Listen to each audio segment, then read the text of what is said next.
Hi everyone, Yoka here. With Distorted Reflections now out, I wanted to give my review on a couple of cards I thought were viable for Arcane Rai. Now, this set is not really catered around Rai, so there's not really that many cards to go through.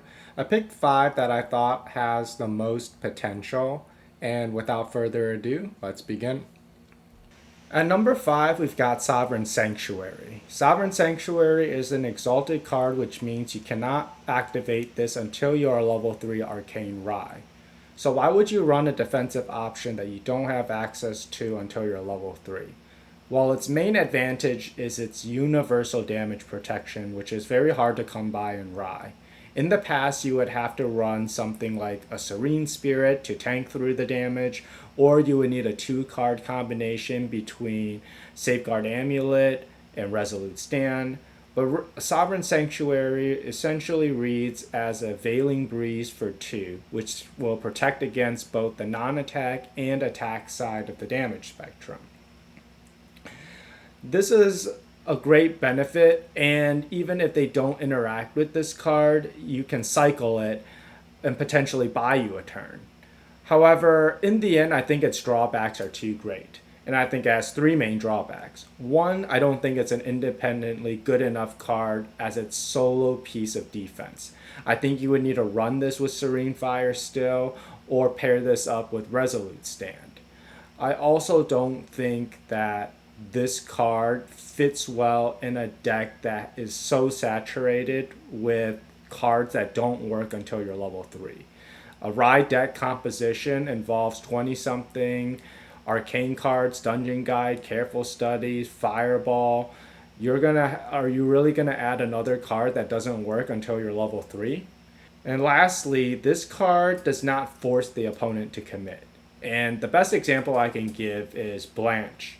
When Fractal Diao decks go for a Burst Asunder kill turn, you can react to that with Blanche, and then they might react to your Blanche with another response, and you're still left with enough influence at times to then respond to their response. That forces them to commit during their main phase, which means if you survive, you can likely follow that up with a kill once it comes back to you. For these reasons, I don't think Sovereign Sanctuary will see play, or maybe if it does, it'll be something like maybe two in the sideboard that pairs with two or three Resolute Stands for certain matchups. But it's going to be a fringe option, and I wouldn't be surprised if it doesn't see any play. At number 4, we've got Spellword Scepter. Spellword Scepter comes in hindered, so you might think, well, can't the opponent play around this card pretty easily if they see it coming? Well, the beauty behind this card is under Quicksilver Grail. So you would pop Quicksilver Grail at the end of the opponent's turn, the Scepter will come and rest it on their turn, and then when it's your turn, you'll have the Scepter awaken and available to prevent any negates for one card. So an opponent thinking that they have a negate to stop incoming lethal once they pass the turn to you, may be in for a nasty surprise if they weren't expecting the Scepter in the deck. Rai has some critical cards that they really want to get off that Scepter can provide insurance for. For example, Advent of the Stormcaller. It does a lot of damage, it puts arcane cards in the banishment, it stacks the deck, it does so much for your game plan. However, it also takes a lot of setup as a 15 cost efficiency card, and if that card gets negated, it sets you back quite a bit. There are also cards that take a lot of commitment for Rai, like Erratic Bolt. Erratic Bolt is a 4 cost, deals level damage to your opponent. And when Erratic Bolt goes off, it can banish 2 cards from memory and draw 2 cards, which can propel you to your lethal line, or you can use that as cards to hold for interaction against your opponent. And if that card were to get negated, that will basically cost your entire turn. So Spellword Scepter is a big FU to negate cards which have become more prominent and more powerful as more sets have come out with Incapacitate, you've got Astra Negates, you've got Glimmering Refusal. So there are quite a few matchups where this could come into play, but because it's very all or nothing, it may just fall under a niche sideboard option for Rai builds. At number 3, we've got Enchanted Fate. Enchanted Fate reads as a recover 3 cycle at fast speed. And although unconditional healing is hard to come by on Rai, I think its 4 cost is just a deal breaker. Perhaps I could see this in a Rai build that runs regular Spirit with increasing danger, because if you lead off with increasing danger, you have enough influence to also play Enchanted Fate. But that's way too specific, and I believe Rai has other options that it would rather play. For example, Serene Spirit is a pretty no strings attached healing. Although you go down a card, you're also not saturating your main deck with inefficient cards. Another option Rai has is with Fast Cure. Now, Fast Cure is not the most reliable healing because against aggressive decks like Fiza or against Water Dow, they can go pretty low influence and you might not get the healing off either. And Zhang Jiao is the last option that I've been experimenting more with. Zhang Jiao is a 3 cost 1/2 that heals 4. Now, the 1/2 body should not be discounted because against fire aggro, it can clear cards like Clumsy Apprentice and Rococo. And if it could clear a 1/1 body, it essentially is a heal 5. Zhang Jiao costing 3 can also allow it to be played in the late game. I think the 1 cost does make a huge difference, and because of it, I don't even think Enchanted Fate will be a sideboard option. At number 2, we've got Expeditious Open. The only reason why I'm even considering this card is because it reads as a fast speed 2 cost cycle. So in the worst case scenario, if there's nothing you really want to combo Expeditious Opening with, you can get a card back, or you can use it to level up on your way up to level 3. Now, what are some of the practical applications of Expeditious Opening? Well, you can use it both offensively and defensively. So from an offensive perspective or from a tempo perspective, you can play Expeditious Opening and get out a Harbinger of Lightning, for example. Harbinger of Lightning had always had a weakness of needing to play it on the main phase. So if you play Harbinger of Lightning on the main phase and then play another card to kill Harbinger of Lightning to get its on-death effect, that requires a lot of influence to be committed, and if that combo doesn't finish off your opponent, you don't really have anything to interact with your opponent after that. Also, doing all of that during your main phase puts quite a few cards down in memory. Now, Harbinger of Lightning's effect, once it dies, banishes a random card from memory and deals its cost as a spell source damage.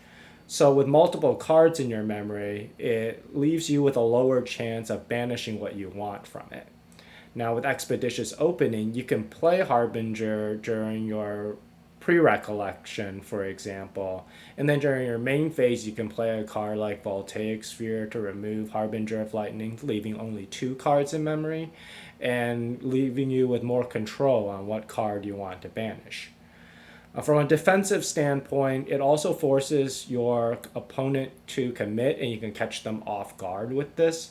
For example, let's say Fire Lorraine is building up a big Rending Flames with their Home by Fires, with their Sword Saint Everflame, and then they have to pay the Rending themselves. Once they do all of that, they might not have any response for an Expeditious Opening into like a Library Witch to intercept the hit and also go card neutral in the process.